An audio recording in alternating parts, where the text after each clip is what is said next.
Hey, today on Real Estate Fanatics, we are going to talk about a buyer's market. What is a buyer's market? Are we in a buyer's market? Are we heading to our buyer's market?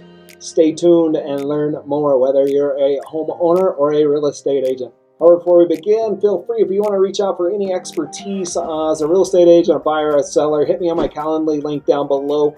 That will give you access to my calendar. Schedule some time. Love to talk to you about anything you desire.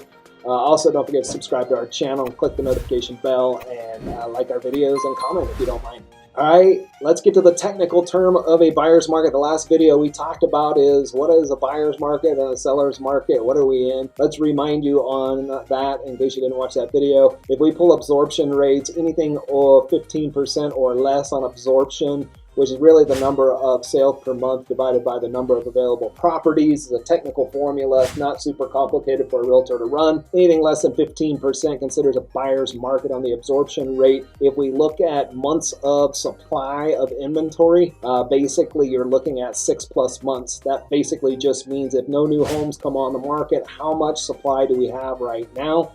If it's greater than 6 months to sell all of those homes, you are in a buyer's market. The higher the months, the lower the absorption rate percentage, the more in the market, a buyer's market that you're in. All right, sorry for the technical stuff, but that is really what experts use is data analytics, not just what other people are saying. I sold one house so fast, that must mean the rest of the market's that way. No.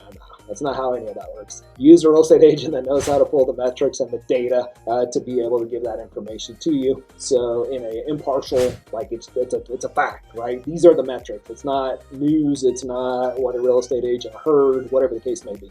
Buyer's market. What does that mean? Are we in one? No. As of July 4th, we're still in a seller's market, so that's not the case. And again, I'm talking Colorado, but I feel that's pretty reasonable across the U.S. Is it slowing down and swinging more towards a neutral market and a buyer's market? Sure, but we're not in one yet, in my opinion. I definitely know facts-wise in Colorado we're not, but I think if you look at your market across the nation, you're probably not in one yet either, only because there's still limited supply, if you will. So that's true in most places. Again, you want somebody that's really pulling your neighborhood because you hear news that talks about a nation. You hear sometimes real estate agents talking about a state. You really want to know, and even a city, you really want to know your neighborhood if you're having those conversations, because some neighborhoods will be maybe a buyer's market just because of where it's at, price point, whatever the case may be, and other neighborhoods will be in a seller's market. But grossly generalized, it's a seller's market in most places right now. Cool. So what does a buyer's market mean? Let's talk about if you're a seller. If you're a seller in a buyer's market, you're going to have to price ahead of the market. That means the pendulum is swinging. You can't go, but I'd like to ask for $30,000 over what the house is worth. No, there's more inventory on the market. That's not going to work, right? You're going to be like, get outpriced quickly because there's competition in there that are pricing their houses in flow with what the market is bearing. Nobody's going to pay that above price because you're in a buyer's market.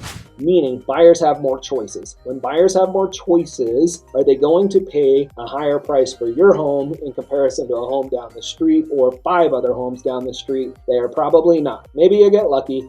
Yes, we hear buyers or sellers say, but I want to find the California cash buyer. Well, cool. However, I'm still going to encourage you to price your home in accordance, because even though it's a California cash buyer, if their agent's doing the right job, they're going to pull comps. And if you're out of alignment on the comps, I don't really care if it's a California cash buyer or an Alaskan cash buyer or a Florida cash buyer. It's still what's the value of the home, right? So I get it. You're a seller. You want the most amount of money, but we're here to give you what is the market bearing at that time. What that time looks like that day may be different a year from now, may have been different from a year previously. It is a market of the moment at that time. So the other things I'm recommending to sellers as we stick to that category, when you get into a buyer's market, man, your house better be pristine. There's no like, oh, it's a hot seller's market. I don't need to do crap to my house. Carpets are stained. I'm not doing anything with it. Roof shot. Buyers can deal with it. That doesn't work in the buyer's market. You've got to get everything up to snuff. Probably offer a home warranty with your house.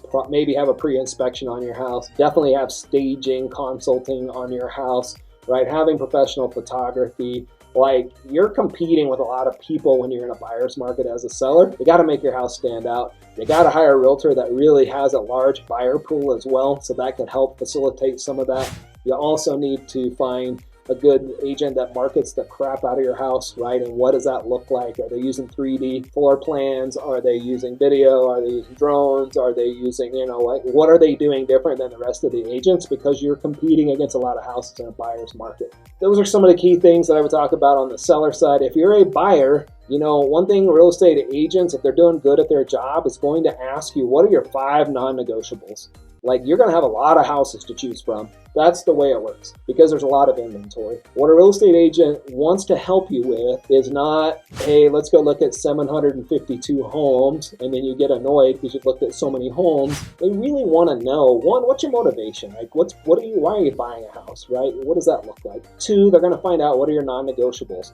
And I ask for permission. I'm like, if you tell me minimum 3 bedrooms, don't come to me asking me to go look at a 2-bedroom because that was a non-negotiable. Now, you might change your mind, and that's okay. We have that conversation, and you go, hey, I want 2 bedrooms, and now I'm okay with that. However, I'm not going to go looky-loo for fun at a 1-bedroom or a 2-bedroom if your minimums were 3 bedrooms. So get your non-negotiables out there. Usually bathrooms. It's usually maybe basement, not basement. In Colorado, it may be square footage, it may be, has to be at least a half acre, whatever it is, right? What are your non-negotiables? And give us permission to go. We're not going to go shopping around on all these houses because the flat reality of it is we want to maximize your time and find that house, but we also have to be sensitive to our business model as well. Let's be real, real estate agents don't get paid till it gets to closing. So it can be a balancing act of really not, we definitely never want to push you into a house, but at the same time, we can't spend a year looking at 722 homes because we do have other clients that we have to manage our time around as well.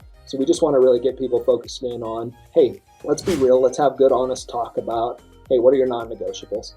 So ideally, everybody's timing looks a little bit different. Again, we're not here to push anybody in that direction, but coach your clients if you're real estate agents, right? Find out what their non-negotiables are. Really hold them to that and just maximize the opportunities as you're looking at houses and learn from your clients. Walk the house with them. Pick up notes from them, like, can't do that kitchen. Okay, tell me more about why you can't do that kitchen. If you found a perfect house that everything else matched except for a slightly better kitchen, would you purchase the house, right? I ask questions like that because maybe we find the perfect house and for an extra 10 grand, they can remodel that kitchen.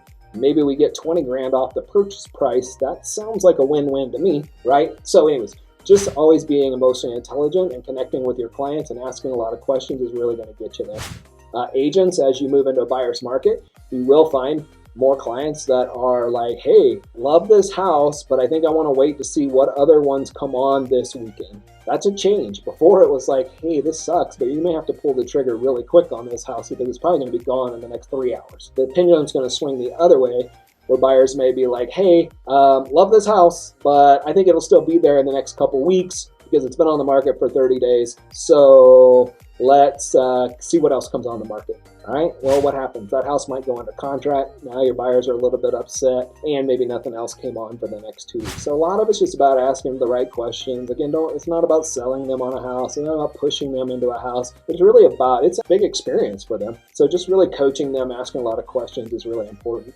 and really getting them to move forward, right? Anyways, hope you found that helpful. That's buyer's market, the technical side, what it looks like to be a seller in a buyer's market, what it looks like to be a buyer in a buyer's market. Again, more negotiations are allowed on buyer's side. They're gonna be able to ask the sellers a lot more. You better find a listing agent that can negotiate on your behalf because buyers are gonna have a little more control on asking for things and negotiating. So have a bulldog on your side as a listing agent, and anyways, all will be good. I think the last markets have kind of spoiled us to where it was just kind of like, it is what it is. If you want the house, Mr. or Mrs. Buyer, we get to call all the terms. That's not going to be the case in a more neutral or a buyer's market for sure. All right, cool, thanks, awesome. That's buyer's market kind of wrap up and what it looks like in the real world of real estate. Hit us below with some comments. Happy to always share our systems, any documentation you want around how we do business.